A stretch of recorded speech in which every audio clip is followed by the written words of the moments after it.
Iran വാക്ക് പാലിക്കുന്നില്ല. പ്രത്യാഘാതം ഗുരുതരമായിരിക്കും. ആക്രമണം തുടരുന്നതിനിടെ കടുത്ത മുന്നറിയിപ്പുമായി രംഗത്തെത്തിയിരിക്കുകയാണ് സൗദി അറേബ്യ.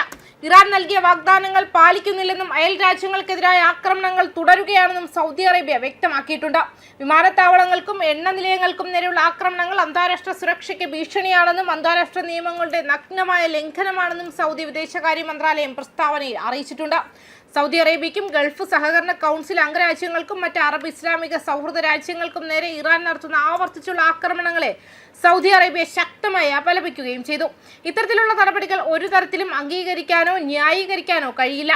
രാജ്യത്തിന്റെ പരമാധികാരവും പൗരന്മാരുടെയും താമസക്കാരുടെയും സുരക്ഷയും സംരക്ഷിക്കുന്നതിനും ആക്രമിക്ക് ഉചിതമായ മറുപടി നൽകുന്നതിനും ആവശ്യമായ എല്ലാ നടപടികളും സ്വീകരിക്കാനുള്ള പൂർണ്ണ അവകാശം തങ്ങൾക്കുണ്ടെന്നും മന്ത്രാലയം ആവർത്തിച്ചു.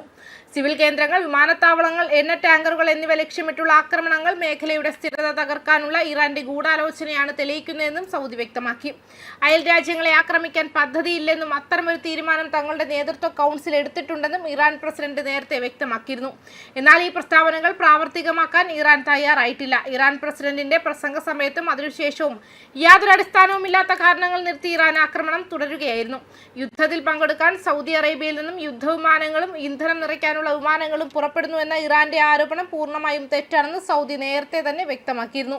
പ്രത്യാഘാതം ഗുരുതരമായിരിക്കും. യഥാർത്ഥത്തിൽ സൗദിയുടെയും GCC രാജ്യങ്ങളുടെയും വ്യോമാതിർത്തികൾ നിരീക്ഷിക്കാനും ഇറാന്റെ മിസൈലുകളിൽ നിന്നും ഡ്രോണുകളിൽ നിന്നും സംരക്ഷണം നൽകാനുമാണ് ആ വിമാനങ്ങൾ പട്രോളിംഗ് നടത്തുന്നത്. ഇറാന്റെ തുടർച്ചയായ ആക്രമണങ്ങൾ സംഘർഷം വർദ്ധിപ്പിക്കുകയുള്ളൂവെന്നും ഇത് നിലവിലുള്ളതും ഭാവിയിലുള്ളതുമായ നയതന്ത്ര ബന്ധങ്ങളെ സാരമായി ബാധിക്കുമെന്നും സൗദി അറേബ്യ മുന്നറിയിപ്പ് നൽകി. വിവേകത്തോടെ പ്രവർത്തിക്കാനും സംഘർഷം ഒഴിവാക്കാനുമാണ് ഇറാൻ ശ്രമിക്കേണ്ടതെന്നും മേഖലയിലെ അസ്ഥിരതയിൽ ഏറ്റവും വലിയ നഷ്ടം സംഭവിക്കുന്നത് ഇറാൻ ആയിരിക്കുമെന്നും സൗദി പ്രസ്താവനയിൽ ഓർമ്മിപ്പിച്ചു. അതേസമയം ഇറാന്റെ പുതിയ പരമോന്നത നേതാവായി ആയത്തുള്ള മുസ്തഫ ഖമേനി നിയമിതനായതിന് പിന്നാലെ കടുത്ത മുന്നറിയിപ്പുമായി അമേരിക്കൻ പ്രസിഡന്റ് ഡൊണാൾഡ് ട്രംപ് രംഗത്തെത്തിയിരുന്നു. വൈറ്റ് ഹൌസിന്റെ അംഗീകാരമില്ലാത്ത ഒരു നേതാവും ഇറാനിൽ അധികകാലം അധികാരത്തിൽ തുടരില്ലെന്നാണ് ട്രംപ് വ്യക്തമാക്കിയത്. ഇറാന്റെ ഭാവി നേതൃത്വത്തെ തീരുമാനിക്കുന്നതിൽ അമേരിക്കയ്ക്ക് നിർണായക പങ്കുണ്ടാകുമെന്നും അദ്ദേഹം കൂട്ടിച്ചേർത്തു. ഇറാനുമായുള്ള യുദ്ധം എപ്പോൾ അവസാനിപ്പിക്കണമെന്നത് ഇസ്രായേൽ പ്രധാനമന്ത്രി ബെഞ്ചമിൻ നെതന്യാഹുവുമായി ചേർന്ന് എടുക്കുന്ന സംയുക്ത തീരുമാനമായിരിക്കുമെന്നും ട്രംപ് വ്യക്തമാക്കി. ഫെബ്രുവരി 28 നടന്ന അമേരിക്കൻ ഇസ്രായേൽ സംയുക്ത ആക്രമണത്തിൽ ആയത്തുള്ള അലി ഖമേനി കൊല്ലപ്പെട്ടതിനെ തുടർന്നാണ് മകൻ മുസ്തഫ അധികാരം ഏറ്റെടുത്തത്. ഇറാന്റെ ചരിത്രത്തിൽ ആദ്യമായാണ് ഇത്തരത്തിൽ കുടുംബവാഴ്ചയ്ക്ക് സമാനമായ രീതിയിൽ അധികാര കൈമാറ്റം നടക്കുന്നത്. ഇതിനെതിരെ ഇറാനിൽ തന്നെ ഭിന്ന അഭിപ്രായങ്ങൾ നിലനിൽക്കുന്നുണ്ട്. ന്യൂസ് ഡെസ്ക് കർമ്മ ന്യൂസ്.